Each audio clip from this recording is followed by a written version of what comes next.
वार्तांकन रोखठोक बातमी।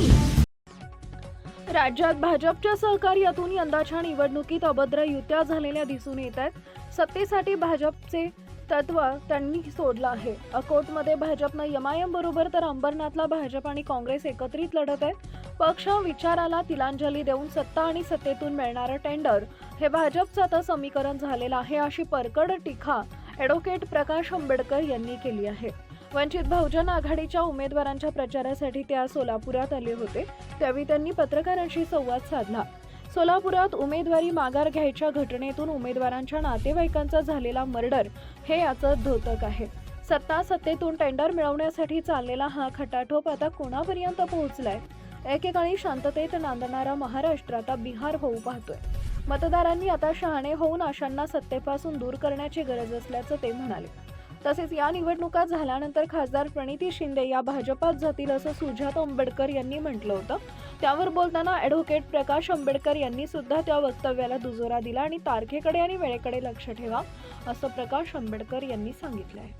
एका काळी सोलापूरमध्ये सुशील कुमार शिंदेनी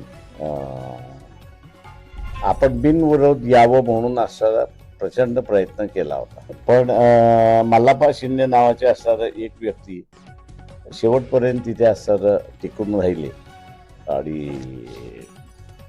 एवढं सांगेन मी की त्यांनी विड्रॉ करण्याचा प्रयत्न मल्लापांशी बोललो, पण त्याला त्यांच्यावरती मारपीट करीन, दबाव करीन, अमुक करीन असं नाही।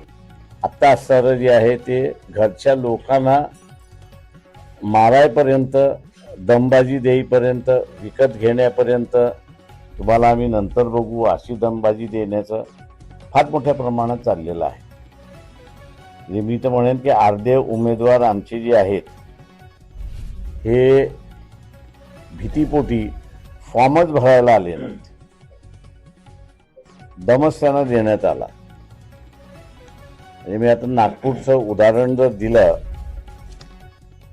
तर बीजेपीने जाहीर तिथे असं केलं की आम्ही एकनाथ शिंदेबरोबर बसणार नाही आणि अजित पवारांबरोबर सुद्धा बसणार नाही। आमच्या शहर अध्यक्षांनी ह्या दोघांशीही बोलणी करायला सुरुवात केली। एकनाथ शिंदे आणि अजित पवार दोघांशीही बोलणी झाल्या, वाटाघाटी झालं, सीट्स वाटप करून झाल्या, सगळ्या झाल्या। आणि ऐन क्षणाला म्हणजे एकनाथ शिंदेच्या अध्यक्षांना बोलवण्यात आलं, पांडव म्हणून त्यांच्या अध्यक्ष आहेत त्यांना बोलवण्यात आलं, त्यांना दम देण्यात आलं की ह्या 9 जागा आहेत। अर्ध्या तासात प्रेस बोलवली, युती झाली म्हणून जाहीर केलं आणि त्या 9 जागेवरती बीजेपीचेच उमेदवार उभे केले। राष्ट्रवादी बरोबर सुद्धा असणारं जे घडलं तेच आहे की राष्ट्रवादीच्या अध्यक्षाला बोलवलं आणि सांगितलं की जाहीर कर की आम्ही असणारं एकटे त्या ठिकाणी लढणार आहोत। हे जे दबावाचं राजकारण चाललेलं आहे, धमक्यांचं जे राजकारण चाललेलं आहे, त्याला कुठेतरी मिटवायचं असेल। आणि मी मागच्या वेळेस जसं म्हणालो की येत्या 2-4 महिन्यामध्ये जे युद्ध पाकिस्तान बरोबर होताना दिसतंय ते जर थांबवायचं असेल लोकांनी, तर ट्रम्पला सांगितलं पाहिजे की आम्हीच नरेंद्र मोदी यांचं कंबारड मोडतो, तुमचा इगो असणारा दोघांचा आम्हाला त्रास देता कामा नये।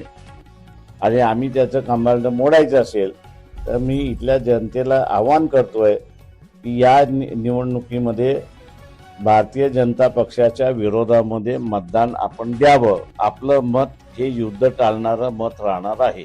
18,000 कोटीचा सगळं ड्रग्स राजकोटमध्ये पकडण्यात आला, त्याचा आरोपी कोण आहे तुम्हाला माहिती आहे का?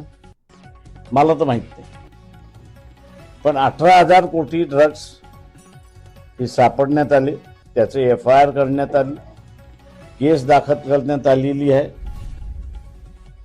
माहिती विचारल्यानंतर एक अफगाण पकडलेला एवढं सांगण्यात आलेलं आहे। शासनाच्या आणि गृहमंत्र्याच्या देखरेखीखाली आणि त्यांच्या हाताखाली नार्कोटिक्स विभाग असताना हे घडलं कसं याचा खुलासा अमित शहा आणि नरेंद्र मोदी ह्या दोघांनी द्यावा. मी तुम्हाला म्हटलं ना, ट्रान्सपोर्ट आहे, पाण्याचा प्रश्न आहे, इथला सारा टॉवेल इंडस्ट्री आहे, टेक्स्टाईल म्हणजे चादरीची इंडस्ट्री आहे, या सगळ्यांना तुम्हाला सारं एक सेंटर हे उभं करण्याचं, रस्ते आणि नाले आणि हे इतर सगळ्या गोष्टी आहेतच, पण हे सेंटर जे आहे हे महानगरपालिकेला इन्कम देणारं सेंटर राहणार आहे आणि स्वतःच्याच निधीतून मग लोकांच्या सोयी पुरवता येतात अशी परिस्थिती आहे. महानगरपालिका आता फक्त गटारामध्ये अडकलेली आहे.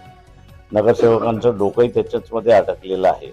तेव्हा मी असणारा सोलापूरमधल्या मतदारांना सांगणार आहे की पैसे वाटणारा जो आला त्याला मतदान देऊच नका, घ्या त्याला मतदान देऊ नका. ज्यांनी पैसे वाटलेले नाहीत त्याला तुमचं मत जाऊ द्या.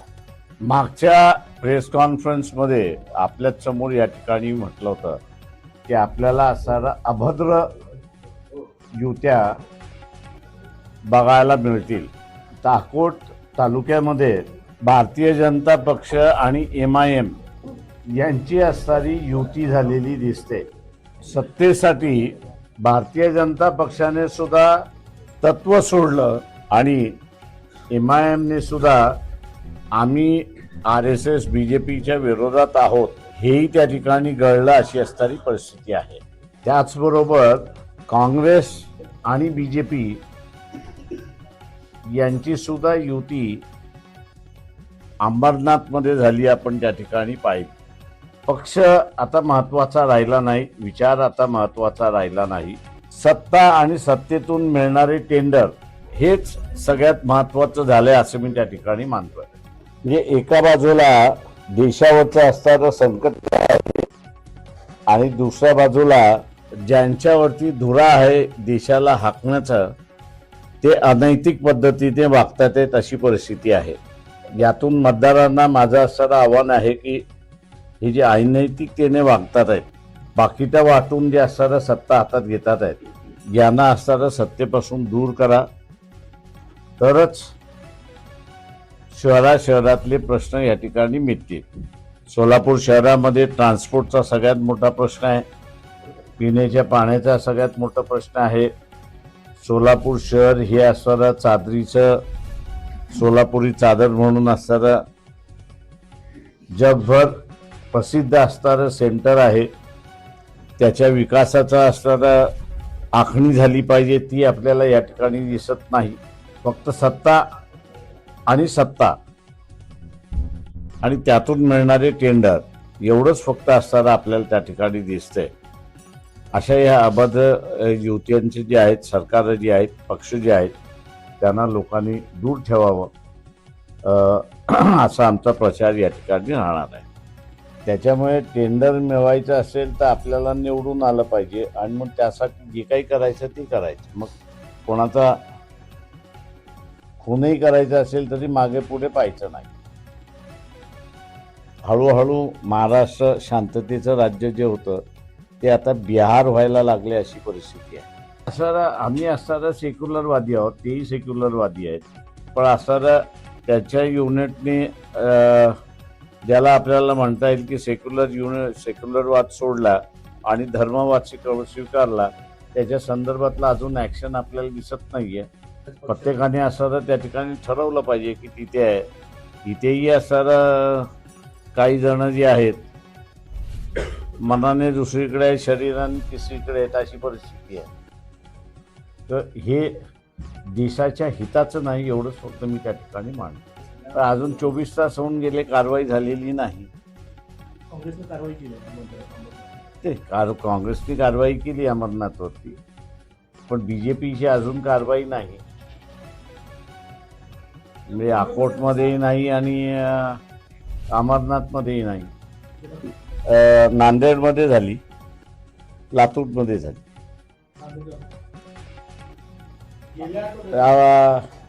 उरलेल्या ठिकाणी झाली नाही याचं कारण की आम्ही काँग्रेसमधली पाटीलकीशाही जी आहे तिला डेमोक्रेटाइज नाही करू शकलो.